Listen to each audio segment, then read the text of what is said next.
Hai, masih bersama saya Mr. Z bicara.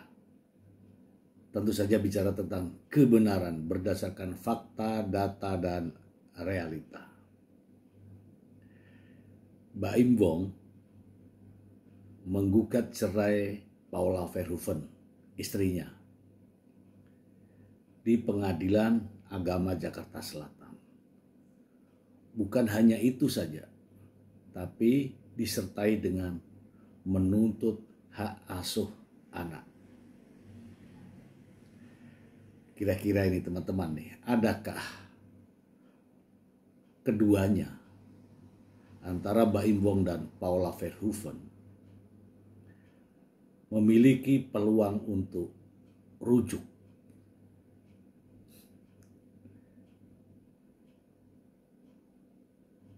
Peluang rujuk yaitu kembalinya pasangan suami istri setelah talak atau cerai. Saya rasa masih ada peluang untuk itu.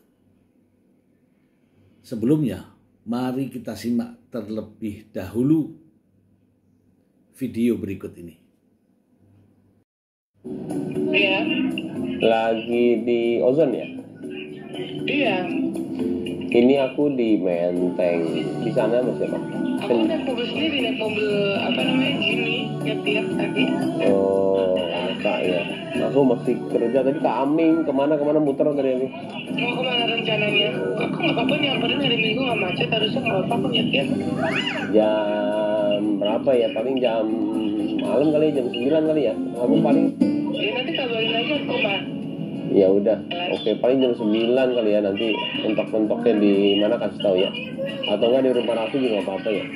Malam banget, ya udah nanti kamu kabarin aku aja sebelum jam. Tapi jangan dadakan, jadi kan aku butuh waktu untuk jalan. Oh iya, oke. Ya udah. Enak sih ngulur waktu sih di Raffi sih. Jam 11 sampai jam ini masih aman. Nah. Ya sudah Boski, kita lihat nanti ya. Adek, kita ketemu Mama yuk, Dek. Selain video tersebut, sebenarnya juga ada video-video yang lain.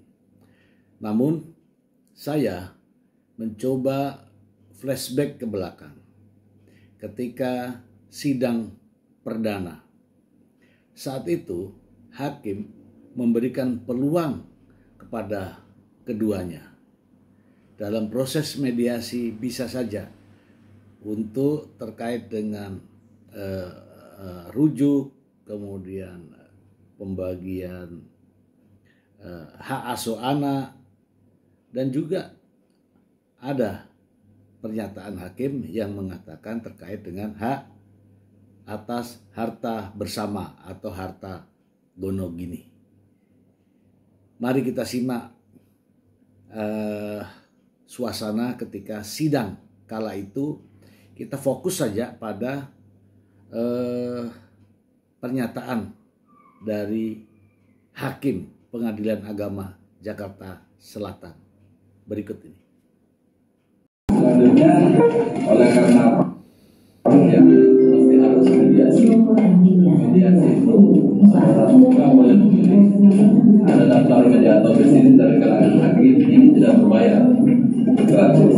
Tapi waktu biasa perlu ada sidang. Yang non hakim, Dengarkan suara hakimnya ya. luar pengadilan ada di sini, bisa dipilih.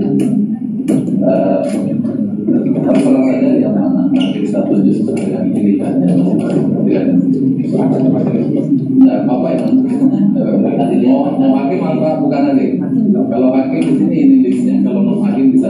Jadi ada upaya mediasi. Mediasi itu semua hal bisa diperjanjikan. Jadi bukan sekedar apa yang menjadi pokok perkara, tapi seluruh akibat atau embel-embelnya boleh diperjanjikan.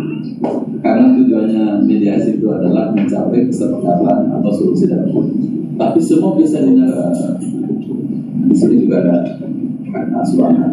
Itu bisa diatur oleh saudara pemohon atau tergugat dan tergugat. Karena anaknya dua, bisa juga satu di tergugat, satu di tergugat. Bisa begitu. Tergantung tergantung pengasuhannya. Kalau misalnya tidak sepakat, itulah tugasnya hakim memutus. Tapi kalau sepakat, kami putus sesuai dengan kesepakatan, termasuk semua hal embel-embel berkaitan dengan hal cerai. Misalnya mungkin ada pemberian dari saudara penggugat kepada tergugat, atau mungkin ada pembagian antara bersama semuanya, dan semua hal yang berkaitan dengan bagaimana lebih bagus lagi pulang dengan damai, jadi nggak sengketa lagi gitu. Pulang saling memaafkan kalau bisa. Jadi yang dia Ayumsakum bima'rufin atas ribu ihsan, pertahankan dengan cara bijaksana. Tapi kalau nggak bisa dengan cara yang ihsan, lebih bagus lagi. Jadi tidak ada dendam, tidak ada tangis lagi. Nah, untuk kepentingan itu, penggugat untuk mengambil bercengkrama menumpahkan kasih sayang. Demikian juga sebaliknya, kalau tetapkan ke ayahnya atau penggugat, boleh disepakati hak akses itu dalam bentuk apa? Boleh dibawa dalam luar negeri, ya boleh disepakati seperti itu. Ya, tergantung maunya para pihak, semuanya bisa diatur. Dan kalau memang itu dikehendaki begitu, kami akan bantu. Saya sudah konfirmasi ternyata dua pengadilan berkenan menjadi pidana.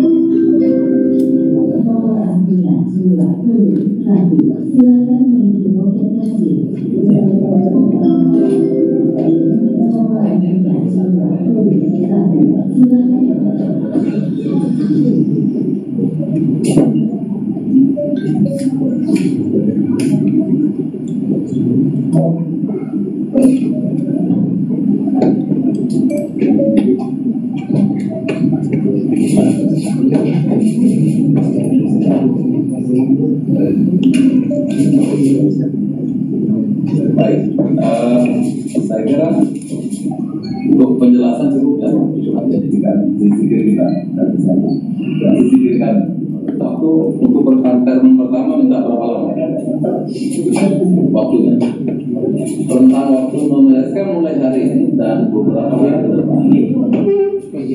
Maksimal 1 bulan.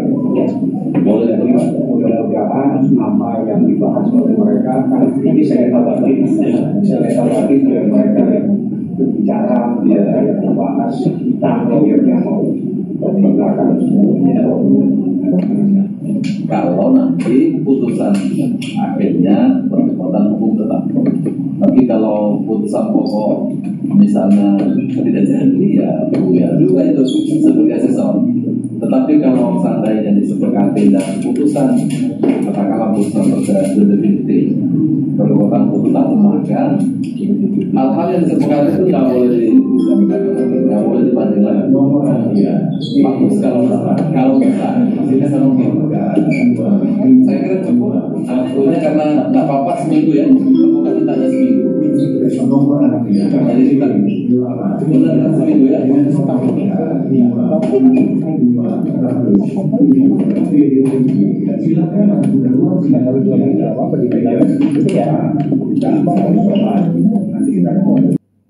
Ingin para kuasa juga bisa mengembangkannya sendiri kalau seandainya nggak ada kesepakatan. Tapi kalau ada kesepakatan itu finalis itu. Dan walaupun mintanya sih sudah disepakati, untuk merumuskan itu setiap hari bisa konsultasi dengan mediator. Nah, kalau dibutuhkan waktu bisa dipending lagi. Selanjutnya tentu saudara berisbat tak perlu hadir kecuali nanti ada iklannya. Akhirnya biasanya langsung dimulai jika kami memberikan kesempatan kepada pihak untuk menempuh upaya mediasi, dan seandainya sepekan itu nanti dirasa tidak cukup dan butuh waktu lanjut, maka semua pihak boleh mengajukan perpanjangan waktu mediasi. Ya, itu untuk term yang pertama saja kita untuk kasih waktu 1 pekan, yaitu sidang berikutnya kita laksanakan di tanggal 30 jadinya ya, 30 Agustus. Agustus lagi. Oktober 30 Oktober 2024. Nah, kalau mediasi itu kan memang pada prinsipnya menghadirkan prinsipal. Kalau sidang-sidang selanjutnya ini kan baik untuk kepentingan mediasi kita tunggu pada tanggal 30 Oktober 2020 hadir. Kita akan dikirim surat panggilan karena pemberitahuannya merupakan panggilan. Baik, panggilan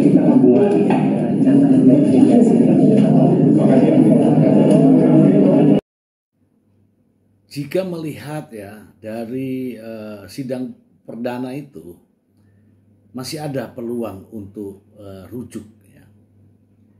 Bahkan Mbak Im Wong juga mengatakan bahwa terkait peluang rujuk atau damai itu masih ada. Mari kita simak bersama. Bagaimana kabar hari ini Bang Baim? Baik, alhamdulillah. Persiapannya mediasi hari ini Bang Baim? Bang. Persiapan hari ini Seperti apa Kak? Ada bukti yang dikembangkan nggak Kak mungkin untuk hari ini? Apa? Ada bukti yang dipersiapkan? Nah, doain aja. Kok gitu mulai jawabannya? Berharap apa mungkin hari ini? Kak Baim? Apa? Berharap apa hari ini Kak? Apa? berharap apa hari masih ada pintu damai nggak sih kalau buat Bang Baim sendiri Bang? Masih ada pintu damai nggak sih kalau buat Bang Baim? Pastinya dari awal juga ada damai. Dari awal. Berarti tidak menutup kemungkinan untuk rujuk di mediasi kali ini ya Bang Baim? Pastilah, pasti. Doain aja. Atau info tadi tetap memperjuangkan hak anak-anak nggak sih Bang Baim?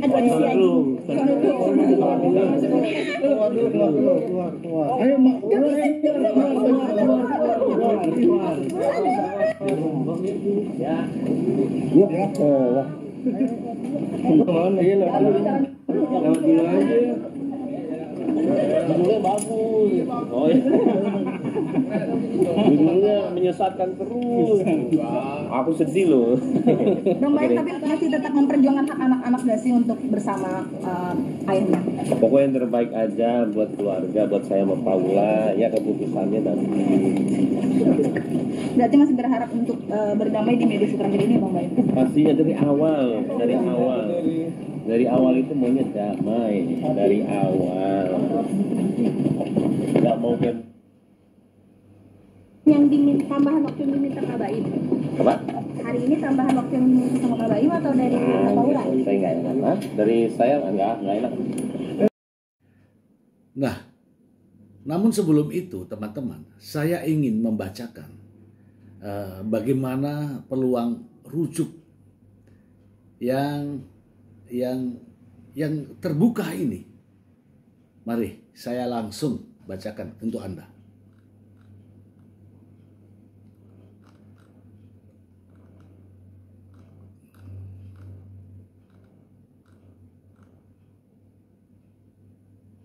Langsung saja ya.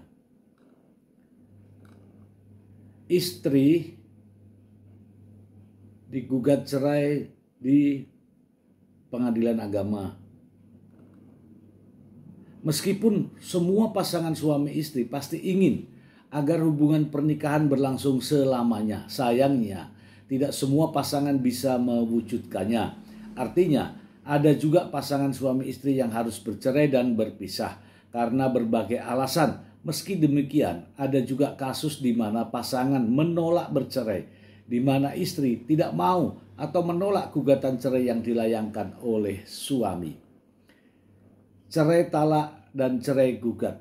Di dalam perceraian secara agama Islam di Indonesia ada yang disebut sebagai cerai talak dan cerai gugat. Perbedaannya adalah cerai talak diajukan oleh suami, sedangkan cerai gugat diajukan oleh istri. Pada pasal 117 kompilasi hukum Islam, talak didefinisikan sebagai ikrar suami yang dilakukan di hadapan pengadilan agama dan merupakan salah satu penyebab dari putusnya perkawinan. Lebih jauh lagi hal ini dijelaskan di dalam pasal 129 KHI yang mengatur bahwa suami yang hendak menjatuhkan talak kepada istri mengajukan permohonan, baik itu secara tertulis maupun lisan, kepada pengadilan agama yang diwilayahi tempat tinggal istri. Permohonan tersebut juga disertai alasan dan permintaan sidang untuk perceraian tersebut. Dengan demikian jelas bahwa agar diakui secara hukum negara, talak oleh suami harus diucapkan atau dilakukan di hadapan pengadilan agama. Akan tetapi, bagaimana jika talak dilakukan oleh suami di luar pengadilan agama? Menurut Nasrullah Nasution Esa dalam artikel akibat hukum talak di luar pengadilan yang dikutip dalam laman hukum online, talak oleh suami di luar pengadilan agama sah hanya berdasarkan hukum agama. Dengan begitu, talak tersebut jadi tidak sah berdasarkan hukum negara Indonesia. Hal ini juga berarti bahwa ikatan perkawinan tersebut belum berakhir atau belum putus berdasarkan hukum. Lebih lanjut lagi, gugat cerai pada kompilasi hukum Islam, tepatnya pada pasal 132 merupakan gugatan perceraian yang dilakukan istri atau kuasanya kepada pengadilan agama yang wilayah hukumnya termasuk tempat tinggal penggugat istri. Pengecualian terjadi apabila istri meninggalkan tempat tinggal tanpa izin dari suami. Gugatan perceraian sendiri bisa diterima apabila istri sebagai tergugat menunjukkan atau menyatakan sikap bahwa ia tidak mau lagi kembali ke tempat tinggal bersama. Di dalam KHI hal ini dituangkan dalam pasal 132. Jatuhnya talak oleh suami secara agama. Terkait dengan cerai talak, talak sendiri terjadi begitu suami melontarkan kata talak yang ditujukan kepada istri. Oleh karena itu, dalam hal pasangan menolak bercerai di mana istri menolak, talak tetap akan terjadi. Hanya saja perlu diperhatikan pula bahwa seperti apa lafal atau ucapan kalimat talaknya, apakah secara samar-samar atau secara tegas dan lugas. Contoh talak yang samar-samar adalah sebagai berikut. Pulang saja kamu ke tempat orang tuamu. Aku tak sanggup lagi tinggal denganmu. Jadi kamu keluar saja dari rumahku. Apabila lafal talak diucapkan secara samar-samar alias tidak tegas, lafal yang seperti ini sepertinya tidak dianggap sebagai talak yang sesungguhnya. Terutama jika suami tidak memiliki niatan untuk menceraikan istrinya. Dengan begitu, tali pernikahan tidak terputus. Akan tetapi kalau suami sudah punya maksud untuk menceraikan istrinya dan melemparkan talak samar-samar sekalipun, talak satu tetap jatuh atas diri istrinya. Sementara itu, talak yang dilontarkan suami secara lugas atau tegas kepada istri secara hukum agama sudah dianggap sebagai talak sesungguhnya. Dengan begitu pernikahan antara suami dan istri jadi terputus dengan keluarnya lafal talak yang sarih dan tegas. Contoh, aku ceraikan kamu. Aku menalakmu saat ini juga. Adanya kata cerai dan talak sudah menjadi lafal talak yang sarih. Oleh karena itu, keluarnya salah satu dari kedua kata itu dari suami kepada istri artinya talak satu sudah jatuh. Bahkan jika suami sebenarnya tidak benar-benar berniat untuk menalak istrinya, apapun alasannya, begitu keluar lafal talak yang tegas, talak tetap terjadi dan tak ada lagi alasan yang sah bagi pasangan menolak bercerai dalam hal ini. Pengecualiannya adalah bahwa kondisi suami terbukti sedang tidak sadarkan diri saat ia mengucapkan kata cerai atau talak. Contohnya sedang mengigau atau sedang pingsan. Talak satu sudah jatuh, bisakah istri menolak? Dari penjelasan di atas bisa disimpulkan bahwa dalam hal lafal talak yang samar dan suami tidak benar-benar berniat menceraikan istri, talak belum jatuh. Dalam hal lafal talak yang samar tapi suami benar berniat menceraikan istri, talak satu sudah jatuh atas istri. Dalam hal lafal talak jelas, talak satu tetap jatuh apapun alasannya. Dalam hal lafal talak jelas, talak belum jatuh, hanya jika suami mengucapkan dalam kondisi tidak sadar. Dengan demikian pasangan menolak bercerai karena istri tidak mau atau menolak talak. Kondisi di atas harus diperhatikan terlebih dahulu. Sedangkan jika talak satu memang sudah jatuh atas istri, istri tidak bisa menolak. Hanya saja bukan berarti bahwa perkawinan sudah benar-benar putus. Pasalnya, setelah jatuhnya talak, suami dan istri masih bisa rujuk. Rujuk setelah talak.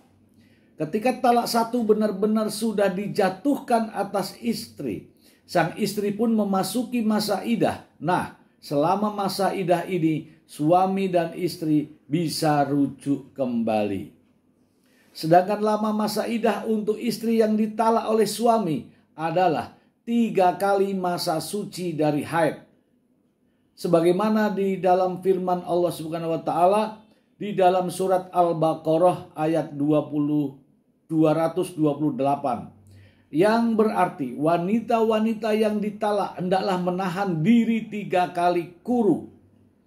Jadi misalnya suami menjatuhkan talak kepada istri dengan lafal talak tegas atau jelas seperti mulai hari ini kamu aku ceraikan.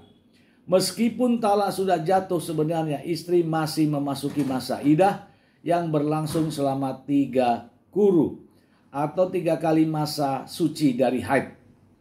Dan selama masa idah lewat, istri bisa kembali rujuk dengan suami, yang berarti perkawinan belum terputus. Apabila rujuk dilakukan selama masa idah, perkawinan ulang tidak perlu dilakukan kembali. Bagaimana jika tidak ada rujuk?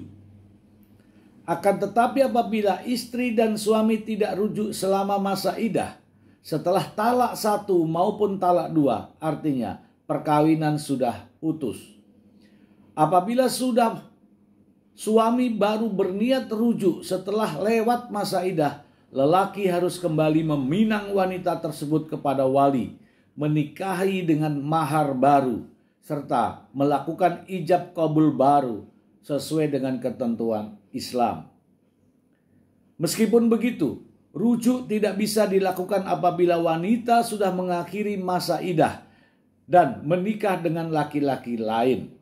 Dalam hal ini, mantan suami tidak bisa merujuk karena mantan istrinya sudah menjadi istri orang lain. Sementara, jika wanita telah mengakhiri masa idah, dalam kasus talak 3, mantan suami tidak bisa rujuk dengan mantan istri. Bahkan dengan meminangnya kembali, menikahi dengan mahar baru maupun ijab qabul kembali sekalipun. Untuk kasus ini, mantan istri yang sudah ditalak 3 dan menyelesaikan idah harus menikah dengan laki-laki lain, memenuhi kewajiban suami istri secara halal dan bercerai terlebih dahulu. Contoh, A telah menalak 3 B dan B telah melewati masa idah tanpa ada rujuk dari A. Dengan begitu B bisa menikah dengan laki-laki lain. Misalnya C, apabila B dan C sudah menjalankan hak kewajiban sebagai suami istri secara halal, tapi B dan C bercerai, maka A bisa kembali menikahi B. Meski demikian, pernikahan antara B dan C tidak boleh diniati sebagai pernikahan sementara dengan tujuan agar B bisa kembali lagi ke A. Hal ini disebut muhalil yang dilaknat oleh Allah Subhanahu wa taala sebagaimana yang telah disabdakan oleh Rasulullah. Kesimpulannya, walaupun secara agama suami tidak bisa menjatuhkan talak kepada istrinya, walaupun istri menolak, tapi sepanjang belum diucapkan di depan persidangan pengadilan agama, maka pernikahan tersebut masih sah secara hukum negara. Ya. Oke. Kita bahas. Nah, bagaimana jika Mbak Imbong rujuk kembali bersama Paula tentunya. Apakah sudah memenuhi syarat-syarat yang saya bacakan tadi? Sudah 3 kali ya, ini kan sudah berkali-kali ya, sudah berkali-kali masa idah gitu kan. Ya kalau katanya sih sudah 7 bulan pisah rumah setelah talak. Kemudian ini ya sudah, artinya peluang rujuk itu tanda tanya ya. Sebenarnya dari awal sudah disampaikan oleh hakim bahwa terkait dengan hal ini Anda bisa kembali rujuk. Tetapi kalau melewati masa-masa yang sudah ditentukan, yang diatur oleh agama, maka harus mengulangi lagi. Mengucapkan ijab qabul lagi, meminang lagi, ya kan? Nah, kira-kira menurut Anda, apakah selayaknya Pak Imbong dan Paula rujuk kembali demi anak-anaknya? Silakan ditulis dalam kolom komentar. Semoga bermanfaat.